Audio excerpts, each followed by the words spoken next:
আমাদের মুক্তিযুদ্ধে চলাকালীন আমাদের সর্ব ধরনের সহযোগিতা ভারত সরকার দিয়েছিলেন। আমাদের গ্রামের পর গ্রাম পুড়িয়ে দিয়েছিল।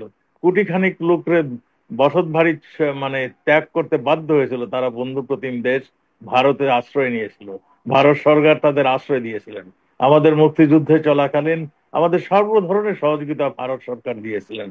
বাংলাদেশের 30 লক্ষ লোকের রঞ্জিত ভাই বাংলাদেশ, সেই বাংলাদেশের যারা স্বাধীনতা মানে স্বাধীনতা নিয়ে আসলেন বঙ্গবন্ধু, তার কন্যা, যিনি নাকি আমি আগেই বললাম বাংলাদেশকে বদলে দিচ্ছেন, তারকে ফাঁসি দেওয়ার জন্য এই কোর্ট তৈরি করেছেন। আরো যদি ডিটেলে যান, 19 বার তাকে হত্যার চেষ্টা হয়েছিল। হত্যার চেষ্টাগুলি কেন হয়েছিল? যে তারা বুঝতে পেরেছিল যে বঙ্গবন্ধুর আরেকজন যে রয়ে গেছে, মানে উত্তরসূরি, যার ধমনীতে বঙ্গবন্ধুর রক্ত প্রবাহিত হচ্ছে, তাকে শেষ না করা পর্যন্ত, আওয়ামী লীগকে শেষ করা যাবে না।